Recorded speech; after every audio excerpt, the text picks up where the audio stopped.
Assalamualaikum warahmatullahi wabarakatuh. Selamat sejahtera, salam hormat. Saya Muhammad Syamil Muhammad Sabri, mahasiswa dari Multimedia University Kampus Melaka MMU, berasal dari negeri Johor, dan saya merupakan Presiden Mahasiswa Berkarisma Malaysia. Karisma Malaysia ni adalah sebuah pertubuhan NGO bertaraf kebangsaan yang mendaftar di bawah Pendaftar Pertubuhan Malaysia. Nama penuhnya ialah Pertubuhan Kebajikan Mahasiswa Berkarisma Malaysia, beralamat di negeri Johor. Karisma ni awal sejarah penubuhannya adalah sebenarnya sebuah pasukan atau kumpulan kawan-kawan mahasiswa secara underground dalam 10 orang macam tu. Dan kita ni pada waktu cuti semester kita buat program-program perkongsian kepimpinan, motivasi kecemerlangan untuk pelajar-pelajar sekolah di negeri Johor. Sepanjang tahun 2019, Karisma ini telah mengumpulkan seramai mungkin sukarelawan mahasiswa mengendalikan program-program seperti bengkel-bengkel dan kem-kem kepimpinan, kecemerlangan, motivasi kecemerlangan murid di sekolah-sekolah dalam sekitar negeri Johor. Pada awal tahun 2021 ini, Karisma telah melancarkan program-program di bawah inisiatif Kasih Karisma Spread Love and Happiness, di mana kita telah melancarkan 2 kumpulan sukarelawan. Yang pertama, Jelajah Kasih Negeri Johor yang telah menghantar bantuan kepada mangsa-mangsa banjir di sekitar negeri Johor, dan tim yang kedua telah menghantar bantuan daripada Karisma kepada mangsa-mangsa banjir di negeri Pahang. Kedua-duanya diadakan pada awal Januari ketika banjir melanda kedua-dua negeri ini. Semua program-program yang diadakan oleh Karisma, oleh sukarelawan mahasiswa ini, dana ataupun sumber kewangannya itu sama ada kita dapat melalui crowdfunding seperti program jelajah bantuan. Kita menerima lebih RM3,000 daripada sumbangan ramai untuk menjayakan bantuan kepada mangsa-mangsa banjir. Selain itu, program-program seperti program-program di sekolah-sekolah di bawah inisiatif School of Leadership kita sebelum ini, kita adakan atas inisiatif sendiri, dan sama ada dana itu datang daripada sekolah-sekolah yang menjemput kita mengadakan program, ataupun dana itu datang daripada program-program yang kita adakan dengan anjuran bersama pejabat Esko Belia dan Sukan dan NGO-NGO yang menganjur bersama. Harapan kami daripada bermula pertubuhan ini di negeri Johor, harapan saya dan kawan-kawan kepada Karisma agar satu hari nanti Karisma dapat menginjak naik dan juga dapat maju ke hadapan, tidak terhad di negeri Johor, tetapi kita dapat adakan program dengan kerjasama semua mahasiswa di seluruh negara.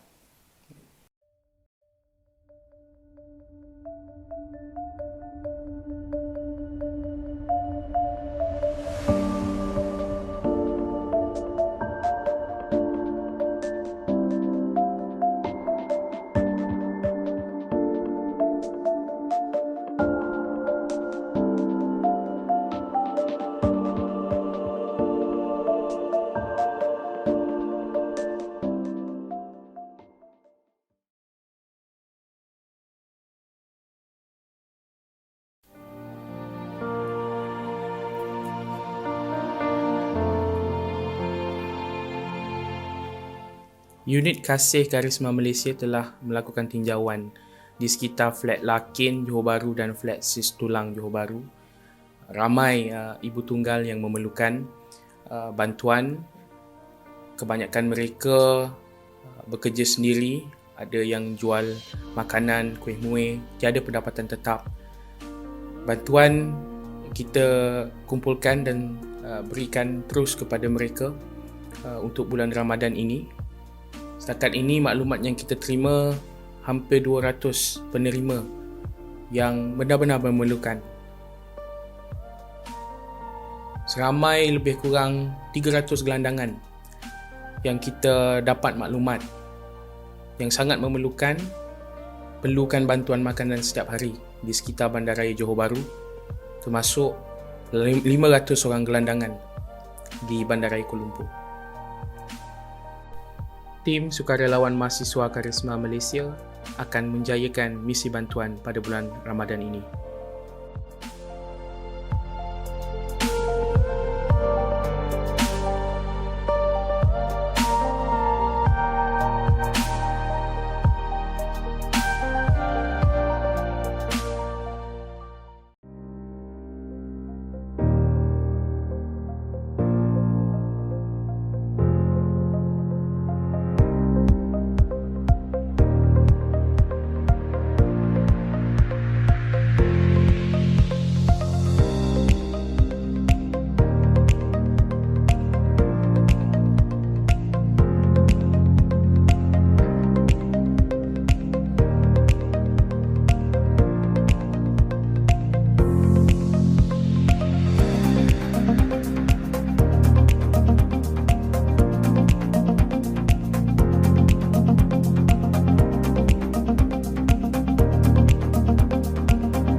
Salam hormat dan salam aspirasi kita Malaysia buat semua yang bersama-sama dalam majlis penutup dan pengumuman pemenang-pemenang bagi pertandingan dalam program aspirasi kita Malaysia. Anjuran Karisma Malaysia bersama-sama Persatuan Bahasa Melayu Universiti Pendidikan Sultan Idris, Kelab Gambar Grafi UiTM Kampus Jengka, Fotomedia Club UiTM Kampus Raub, Sekretariat Mahasiswa Johor Kolej Siasan Pelajaran Johor dan Kelab IOL Kolej Siasan Pelajaran Johor. Program Aspirasi Kita Malaysia merupakan sebuah program berimpak nasional yang dianjurkan di bawah teras perjuangan kedua Karisma Malaysia, iaitu untuk melahirkan generasi muda yang benar-benar memahami dan menghayati semangat perpaduan rakyat Malaysia. Di bawah program ini, pelbagai pertandingan telah dipertandingkan untuk memberi ruang kepada generasi muda menzahirkan serta menyampaikan mesej perpaduan rakyat Malaysia secara kreatif berdasarkan karya-karya yang dipertandingkan. Sejak dilancarkan pada 28 Februari yang lalu, lebih 400 penyertaan telah direkodkan daripada mahasiswa dan pelajar sekolah seluruh negara. Pada malam ini, kita akan menyaksikan karya-karya yang terbaik yang telah dipilih oleh juri-juri profesional diangkat sebagai pemenang bagi pertandingan-pertandingan tersebut. Syabas saya ucapkan kepada semua pemenang yang bakal dipilih dalam program ini, dan tahniah juga saya ucapkan kepada semua peserta yang telah berusaha sedaya upaya bagi menghasilkan karya-karya yang kreatif dan hebat dalam program ini. Apa yang lebih penting? Mesej melalui program Aspirasi Kita Malaysia ini ialah generasi muda harus menjadi ejen utama penyatuan dan perpaduan rakyat Malaysia yang kaya dengan kepelbagaian dan kemajmukannya. Sekian, #Kita Malaysia.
Assalamualaikum warahmatullahi wabarakatuh dan salam pencinta negara buat kesemuanya. Dasar perpaduan negara yang telah dilancarkan oleh Kerajaan Malaysia pada 15 Februari 2021 yang lalu adalah bersifat inklusif, jelas dan kohesif. Konsep perpaduan dalam kepelbagaian digunakan untuk melestarikan keharmonian masyarakat majmuk di negara ini. Sedarkah kita? Kepelbagaian kaum di Malaysia telah menjadikan Malaysia sebagai sebuah negara yang unik dan harmoni. Keharmonian yang berjaya dicapai melalui semangat perpaduan pada hari ini dapatlah kita analogikan seperti kisah Upin dan Ipin yang hidup gembira bersama sahabat-sahabatnya, Mutu, Meme, Fizi, Ehsan, Devi dan Jarci. Mereka bersatu hati walaupun berbeza agama dan juga kaum. Hadirin, inilah yang dikatakan satu negara, kita bersaudara. Hadirin, dalam menelusuri arus pemodenan, usaha yang lebih efisien haruslah dilakukan dalam membentuk perpaduan di Malaysia. Sebagai contohnya, usaha kerajaan dalam mengadakan majlis rumah terbuka sempena perayaan utama Malaysia adalah salah satu tindakan yang amat bijak untuk dilaksanakan. Interaksi antara kaum dalam majlis sebegini dapat memperkasakan hubungan baik antara kaum di Malaysia. Tidak cukup dengan itu, kita juga cukup bertuah kerana Sultan Kebanggaan Rakyat turut hadir mencemar duli menghadiri majlis-majlis rumah terbuka sempena perayaan Tahun Baharu Cina dan perayaan Deepavali yang diadakan pada setiap tahun. Hadirin, perpaduan antara rakyat juga mampu diperkasakan sekiranya wujud sifat bantu-membantu dan nilai kasih sayang antara rakyatnya. Yang tua dihormati, yang muda dikasihi, yang sakit diambil peduli, yang susah dikongsikan rezeki. Hari ini saya percaya bahawa lelaki kiriman Tuhan itu memang benar-benar wujud. Kita lihat Ustaz Abid Liew bukanlah satu nama yang asing, malah dikenali oleh seluruh rakyat Malaysia kerana sifatnya yang suka membantu orang lain. Perbezaan agama dan juga bangsa ditolak tepi dalam usaha beliau menghulurkan bantuan.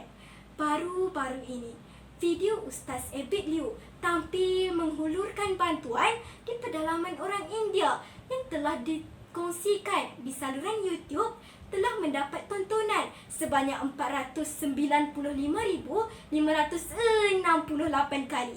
Sementara itu, di ruangan komen, rata-rata warga digital menzahirkan rasa kagum dengan sifat beliau yang menghulurkan bantuan tanpa mengira bangsa dan juga kaum. Hadirin, jika pada hari ini masih ada lagi di antara kita yang leka dan alpa, ayo bersama saya, Nurul Jannah Muhammad Amin, kita mulakan langkah. Kita raikan kepelbagaian dan perbezaan atas nama Perpaduan Negara. Sekian, terima kasih.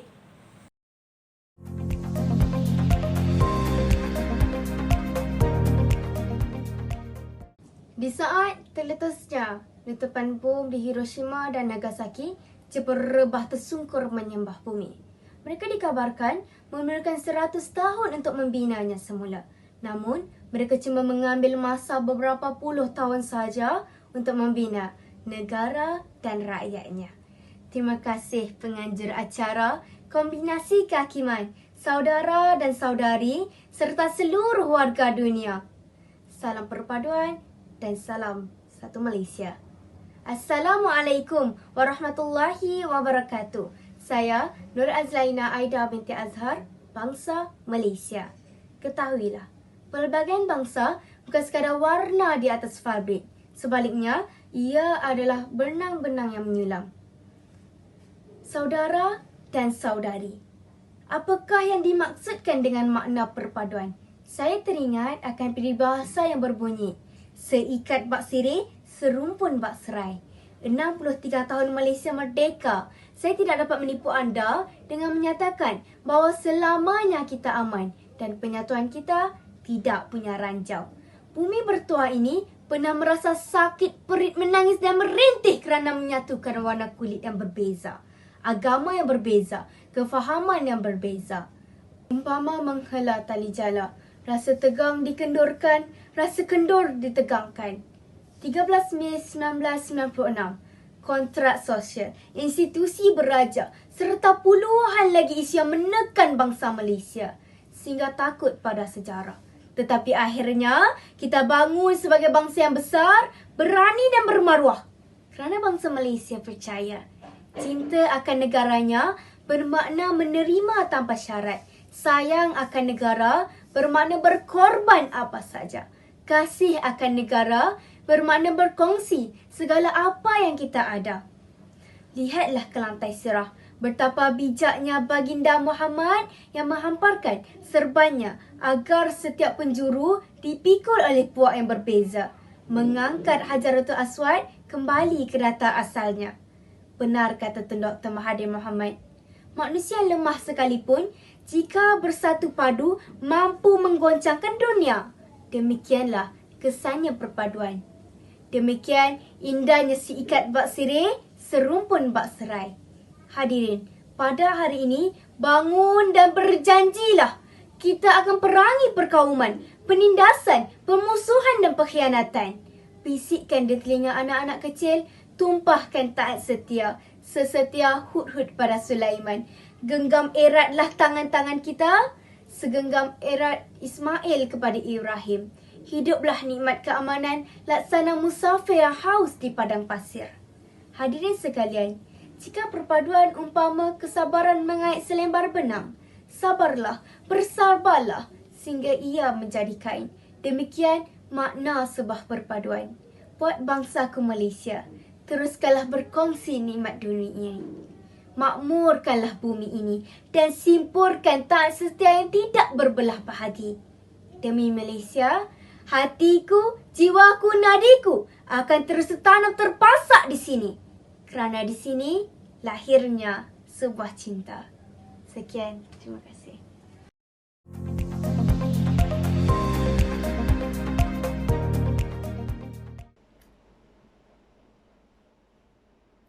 Bismillahirrahmanirrahim. Assalamualaikum warahmatullahi wabarakatuh dan salam tautan jiwa buat semua. Sewaktu saya kecil dahulu, setiap petang saya akan keluar bermain dengan anak-anak jiran. Kawan-kawan saya ramai, Suyan, Siti, Kavita, Arvin. Tidak cukup tangan untuk dikira. Hilai tawa kami memecah suasana setiap petang.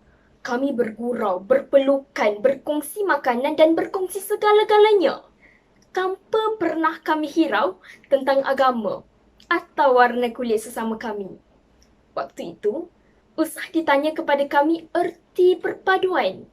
Yang kami tahu hanyalah nikmat persahabatan dan dunia persahabatan kami, syurga hidup kami. Tak kala saya meningkat remaja, saya mula mengerti harga perpaduan kepada sesebuah negara. Saya membaca lembaran demi lembaran sejarah hebat dunia. Mesopotamia, Indus, Indochina, Uthmaniyah, semuanya mampu bangkit menguasai dunia tak kala utuhnya perpaduan yang terpatri. Namun tak kala perpaduan yang dibina semakin longgar, hari demi hari tamadun semakin goyah dan kemuncaknya runtuh menyembah bumi. Saya dalami kisah Rohingya di bumi Myanmar. Pada tahun 1942, 1.5 juta etnik Rohingya dibunuh oleh Rakhine dan diusir dari Myanmar sehelai sepinggang tanpa belas kasihan. Semata-mata kerana berbeza agama. Semasa operasi Burma Territorial Force, 100,000 etnik Rohingya disembelih dan 307 buah perkampungan mereka dibakar. Bumi Arakan yang dahulunya aman, kini dibasahi darah. Etnik Rohingya yang masih hidup dinafikan hak kerakyatan mereka. Masjid diceroboh, tempat tinggal dan ladang-ladang dirampas dan mereka dibiar merempat menagih simpati penduduk dunia. Andai kita tidak mahu situasi yang sama berlaku di negara kita, sebelum jari jemari rancak menekan tapak kunci membangkitkan rasa benci dan sangsi, sebelum lidah petah melontarkan kata-kata yang mampu merobek jiwa, fikirlah nasib yang bakal menimpa orang-orang yang kita cinta. Jangan sewenang-wenangnya kita bertindak, bertutur, mahu pun menulis tanpa pernah peduli impak yang menanti. Sanggupkah kita melihat anak kita sendiri disembelih di depan mata tak kala retaknya tugu perpaduan negara? Kita lihatlah negara Finland, sebuah negara kecil yang telah dinobatkan sebagai negara paling bahagia di dunia oleh World Happiness Report. Tak kala setiap rakyatnya sentiasa bersatu dalam apa-apa jua keadaan, termasuklah untuk membanteras jenayah rasuah. Sehingga negara ini telah diiktiraf sebagai negara paling bebas rasuah di dunia oleh Indeks Persepsi Rasuah. Tuan-tuan dan puan-puan, setiap seorang daripada kita mempunyai impian.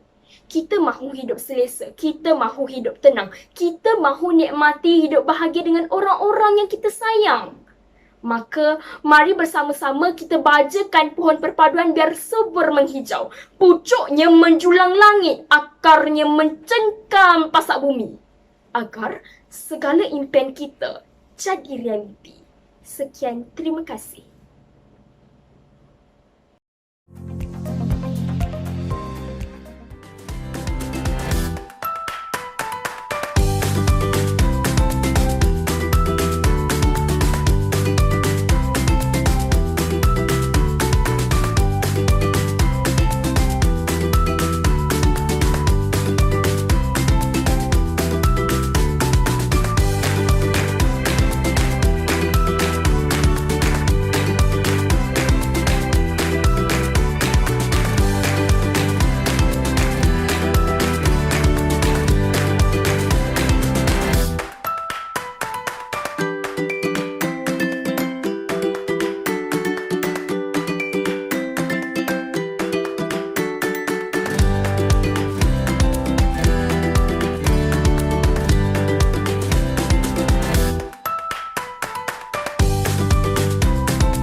Salam si anggun si gadis ayu dari kota raya ke pedalaman. Kamu dari Likas ke Pekan Rabu di carta aku. Kau nombor satu aku. Berikrar aku berjanji teman-teman aku menjadi saksi. Jauh di mata dekat di hati. Bila tiba masa aku kembali.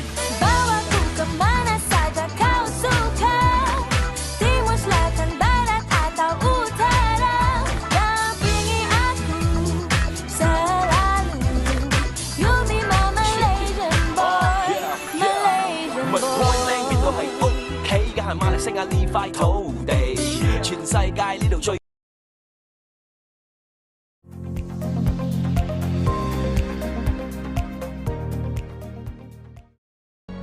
Pernah kita terfikir apa akan terjadi sekiranya keamanan di negara kita menuju ke pengakhirannya? Perpaduan hanya dapat dicapai sekiranya kita mengetepikan 1001 perbezaan antara satu sama lain. Walaupun ada ketika wujud perbezaan, persaingan dan konflik, namun kesepaduan sosial yang wujud sekian lama dalam masyarakat di negara ini membuktikan bahawa perpaduan rakyat masih bertahan sehingga hari ini. Siapa lagi yang akan membawa aspirasi ini ke hadapan jika bukan kita, rakyat Malaysia? Percayalah, walau kita berbeza bangsa, agama dan budaya, kita tetap Satu Malaysia. Satu Malaysia. satu Malaysia.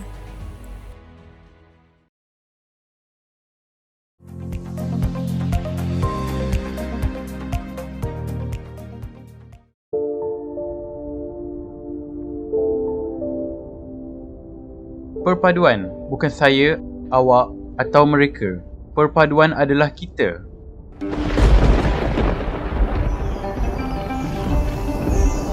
Bak kata orang tua, bersatu kita teguh, bercerai kita roboh.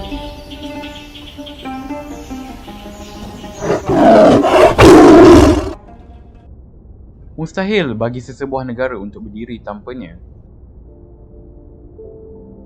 Walaupun kadang-kadang sangat susah untuk mencapainya, ia tidak mustahil jika kita semua memainkan peranan masing-masing.